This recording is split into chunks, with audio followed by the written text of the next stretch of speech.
Evening all, thanks for tuning in. Today I seem to have come out of retirement again, and we're going to be looking at a new frame, namely this bag of carbon here, which is the Halorc Archon V3. And before I come on to this particular frame, I reviewed the Halorc Osiris many moons ago, and this is my bashed and crashed frame, which has had the flight controller ripped out of it recently due to the dearth of KISS flight controllers anywhere. And I'm just going to touch on this because this was a frame that I absolutely loved because it had this sort of central spine, and for a very lightweight freestyle frame, I think it came in about 95 grams. This one has put up with a ton of abuse, so I was pretty interested to see what the new Archon V3 was all about, as it's been touted as a sort of more heavy duty, probably more along the lines of what I like, freestyle frame. So if we just sort of have a look, I just want to touch on this because this is the frame, the Osiris, that is used in the Top Gear FPV video shoots, and also Formula One as well. But it uses a customized frame version of this, which is longer, so you can get props out of view even at a 0 degree cam angle. So if we look at this, so if you have an Osiris and you fancy doing more cinematic stuff, Bloods at Halorc has released a longer top and bottom plate. And if you look at the Osiris, and excuse the state of this one, you'll see that this top plate is about yay much longer, and the bottom plate, which is now 2mm, is longer as well. And as I said, this is just an update to the frame, because if you want to do cinematic or filming stuff like they do on Top Gear, and you want props out of view on your FPV cam and your hero or session, this top plate and mid plate allows you to do that, as I said, even if you're running a 0 degree cam angle. So really good update for those who've got an Osiris or are into more cinematic freestyle. So if we move on to the actual frame itself, as I said, this is the Archon V3, and Bloods knows that I tend to prefer heavier freestyle frames, so he mentioned this, and this is basically a prototype, a pre-production model, so there might be little tweaks along the way before it goes live. This video is being filmed a couple of weeks in advance of what you'll actually see it. But I was interested in this because, as I said, the Osiris, for its super lightweight, handled a lot of abuse, way more so than you would expect for a freestyle frame of that weight. And I was really impressed at the time with its novel spine. And this guy is on a similar frame, but if you notice, or should I say, as it says on the back of here, the Halorc Archon V3 is our flagship freestyle frame, available in 2 sizes to fit either 5 or 6 inch props. Taking on a unique spine concept to the next level has resulted in the Archon V3 being our most durable frame to date, with the lowest amount of frame resonance we have ever seen. Which, the last review but one I did was of the AOS 5 by Chris Rosser, and that was all about resonance, and I explained at length my feelings on that.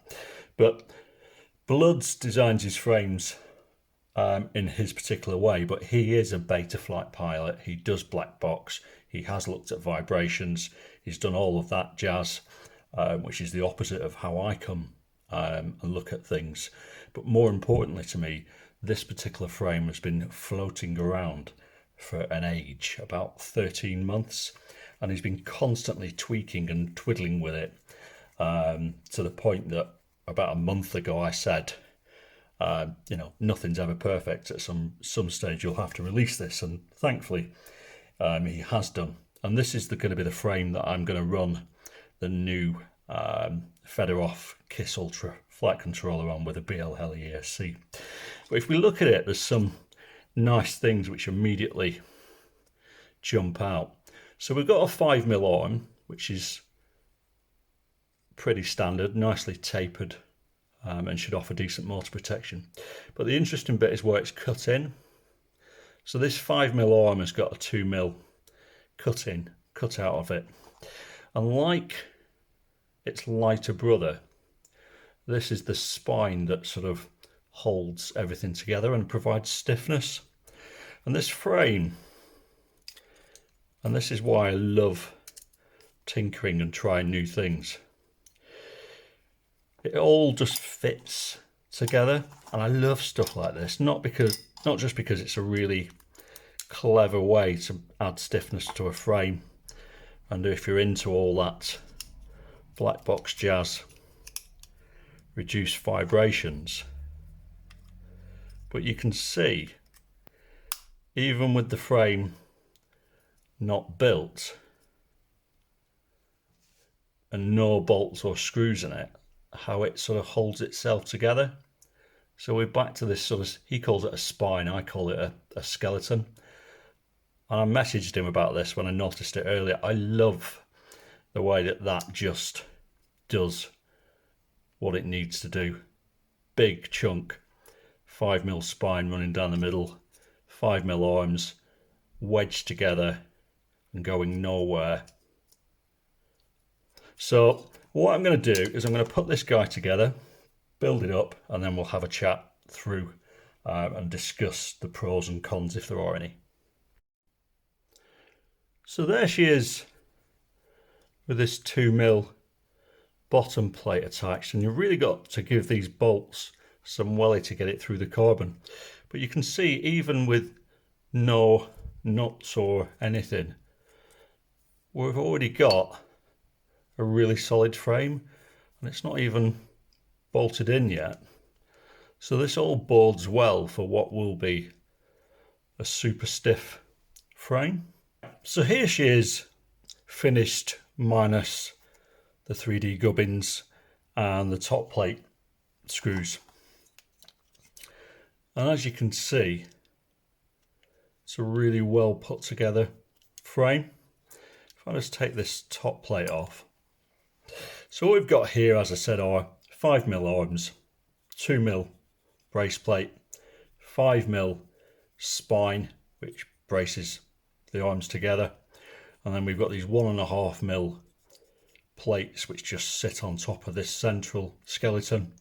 We've got 1.5mm camera plates which are beefed up at the front with these cutouts to make it into 3mm, and obviously we've got these 3 standoffs holding this front camera mount together. The camera mount design in terms of the way it goes together is really clever actually. It doesn't come out even though the frame top plate isn't on, and that's because the bottom clip here sits beneath or is part of this cutout here. So even though the top plate's not on, it can't go anywhere. And you notice it's got 3D printed little camera mount inserts, so you can move your camera and provide a little bit of vibration dampening, or basically help with jello if you're suffering from that, which to be honest you're probably not going to do on a modern frame. So the whole thing, even without the top plate on, is super stiff. There's nigh on no movement even without this 2mm top plate. And one of the things that I criticised the AOS 5 about is with its sort of similar nose design, is it was really fiddly to put the top plate on, but because this one just lines itself up, he says, it just nicely slots into place. no kerfuffle. And you'll notice that we've got countersunk screws in the middle to stop, obviously, your battery being damaged.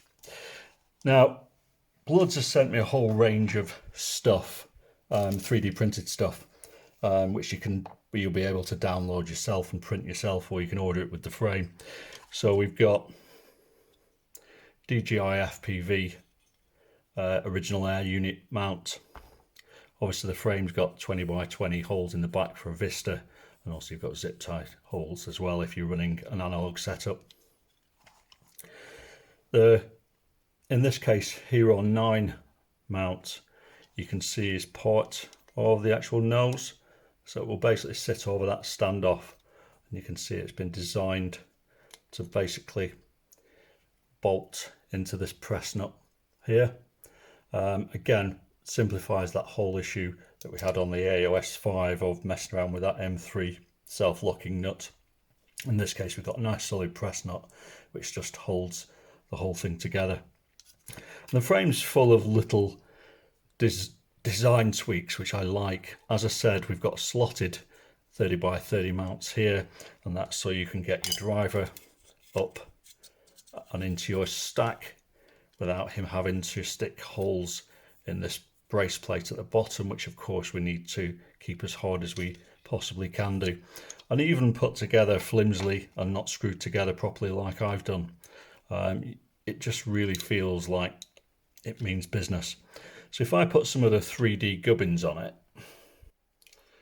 so there she is with the Hero 9 mount.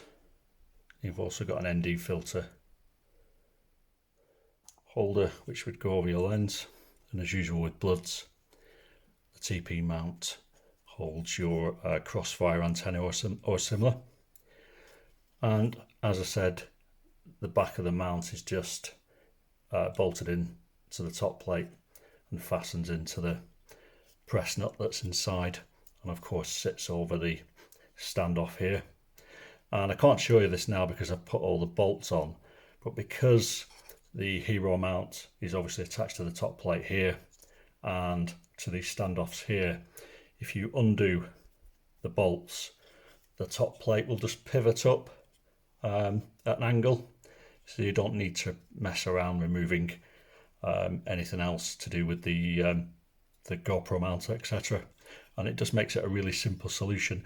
This antenna is designed for the Vista antenna, but Blood has changed the top plate design slightly since he made this print for me, so it doesn't exactly fit, but of course this is pre-production and that will all be sorted out in the final bit.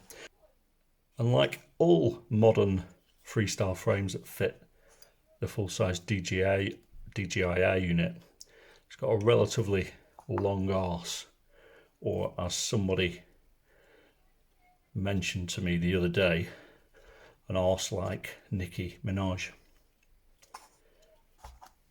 But as I said, there's a lot more stuff. Obviously you've got a normal SMA mount, different type of antenna mount. There's a bunch of stuff that comes with it, and I'm guessing that this camera mount will come in varying different angles to suit different types of pilot. So there you have it, the Halorc Archon V3, and my verdict on it is I really like it. Front, like all of these, isn't the prettiest of things, but I think it's been done really well, and it takes a hassle out of putting the top plate on. I love the attention to detail that it puts into his 3D prints. There's no messing because you can just download them yourself. The frame itself feels super sturdy. I mentioned the nose possibly being its weakness, and I wasn't aware that there were these two brace plates that thickened up the front of it at the time. And Blood sent me a video of him hitting a metal post at crazy miles an hour, which bent the standoffs and smashed up his GoPro, etc. But the front end remained absolutely fine. My only sort of, I suppose, criticism, and it isn't really a criticism, is I wish this rear plate here was 2mm rather than 1.5mm, because although the thing is all super stable, the sort of freestyler in me who prefers heavier, fatter quads just kind of wishes that that little bit was a bit thicker. But Bloods disagrees with me on this point, and says in 5 years of flying he's never broken this particular plate. So there you have it, difference of opinion. In terms of weight, the frame weighs 114 grams minus its GoPro mount, so it's pretty lightweight as freestyle frames go, certainly a lot lighter than my usual Project 399s, etc., which tend to sort of run at 130, 140 grams. So it sits nicely at the sort of mid, sort of lightweight freestyle frame. And I just think it's a really clever thing. I like Halorc. I think Bloods is a sort of no-nonsense type of guy. And the frame just sort of smacks of a frame that hasn't just been, you know, tested in a black box log or something like that. It's been flown and bashed and crashed, and millions of tweaks have been made to it based upon that. You know, the fact that this top plate isn't a hassle to get on and off because it just slides in. You know, the way that these camera inserts sort of sit in nicely and allow you to sort of have your camera wherever you want, but also keep it nice and protected inside this front cradle. It just sort of smacks of somebody who knows what he's doing. And Bloods races as well as freestyle, so I guess he's sort of shaved weight where he can do. It's nice to see tapered arms because they always seem to be stronger than ones that are perfectly straight, and it just feels like a super solid freestyle frame. So my verdict on this guy is really like it. So my plan is I'm going to build this one up. I might do a sort of semi build video, but I'm going to build it with the new KISS Ultra flight controller from Alexander Fedorov that I reviewed or talked about a video ago, and I'm going to run it using blheli pass-through, which is now working with KISS Ultra, or at least it's working with the Team Ultra and Tech 32 etc. ESCs. As to whether it works with the million other ones out there, I don't know. So yeah, so that is it. So thanks to Bloods for sending me this. It will be flown and bashed and crashed, and as usual I'll update and let you know how I get on.